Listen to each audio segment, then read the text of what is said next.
What's the scariest painting in art history? There are some strong contenders, like The Judgment of Cambyses by Gerard David, Hieronymus Bosch's rendering of Hell, Henry Fuseli's Nightmare, and Edvard Munch's The Scream.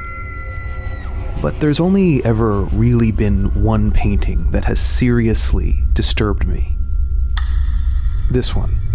Francisco Goya's Saturn Devouring His Son. What you're seeing here is the legendary Spanish painter's depiction of the Greek titan Cronus, who after usurping power from his father was told a prophecy that one of his own sons would do the same and usurp him. In order to prevent this, every time his queen Rhea bore a child, Cronus would eat it. Unfortunately for him, in the end Rhea conspired to hide away their youngest son, Zeus, who eventually fulfilled the prophecy, exiled his father, and ended the reign of the Titans. The story is a well-known Greek myth, but look at how Goya handles it. Some key changes jump out right away. First, in the myth, Cronus devours his children by swallowing them whole. In fact, they remain alive in his stomach. Goya's painting is a much more gruesome affair. He takes some inspiration here from Peter Paul Rubens, a Flemish Baroque painter who depicted this same event as well. In Rubens' Saturn, the Titan seems to be sucking the life force from his child.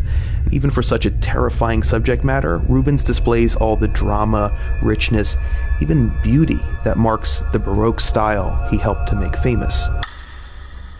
In Goya's version, that beauty is gone. We're left with a frightened, crazed monster discovered in the dark as if by some explorer with a torch who wandered into the wrong cave. Saturn, Cronus' Roman name, has already chewed off the head of his child. His black mouth opens around the elbow of the left arm, ready to bite it off at the joint. His angular body is crouching in an awkward position. His hands dig into the spine. Blood runs down his child's arm and neck and shoulder, a startling primary color. And if we take a closer look, we notice that this is not a child at all, but one of Saturn's kids grown up. There's something even more terrifying in knowing that the victim knew what was happening and tried to fight back. But what's most disturbing of all, I think, is when and where this painting was found. Late in his life, Francisco Goya purchased a house on the outskirts of Madrid called the Quinta del Sordo, or the Villa of the Deaf, after its previous owner. An interesting coincidence, since by that time in his life, Goya was deaf too. His physical and mental health declining, Goya painted 14 murals, often referred to as the Black Paintings, directly onto the interior walls of his home. Saturn Devouring His Son was in the dining room. The photographs you're seeing now were taken over 50 years after that time.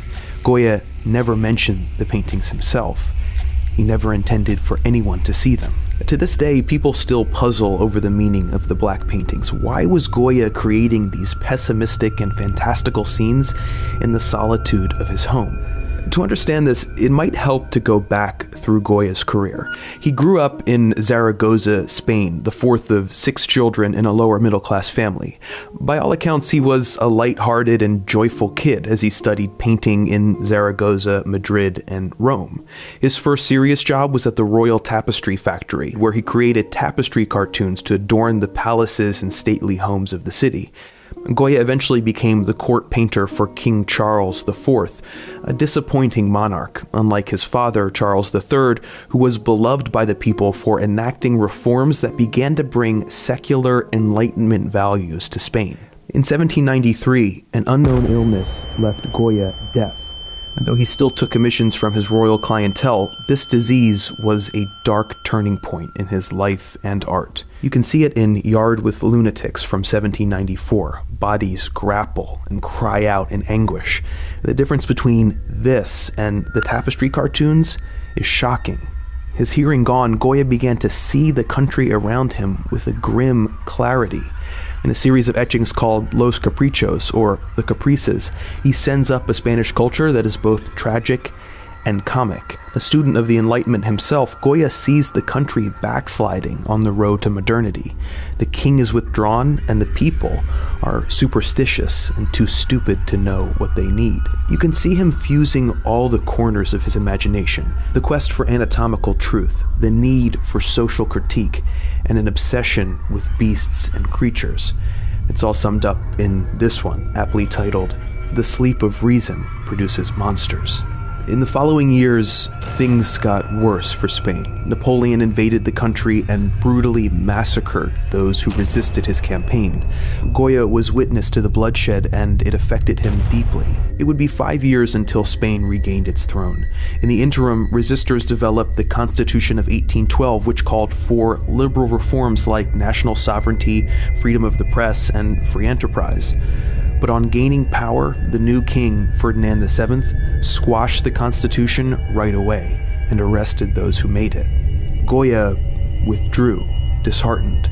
The country which in his youth had reached toward a new world was now swallowed again by autocracy. Scarred by war, scarred by illness, he began to paint nightmare scenes onto the walls of his home. In one, a young man is being eaten by the father he was prophesied to usurp. By now, Goya knows progress isn't assured, and when it's defeated, it's not painless. It's horrific and slow, and the victim can feel it happening. There are a lot of ways that you can read Saturn Devouring His Son. Maybe Goya was trying to exorcise the demons of his mind, or the demons of his country. Or maybe he was just trying to paint honestly about one terrifying facet of man's nature, using the skills and techniques he learned and pioneered through a lifetime. The black paintings changed the history of art, but what's maybe scariest of all is that Goya didn't care. He doesn't care how we read this painting, because he didn't paint it for us, or for anyone. Saturn Devouring His Son exists beyond interpretation. It's brute force, horror without mediation. A monster looking out from a dark wall in a dark room, chewing.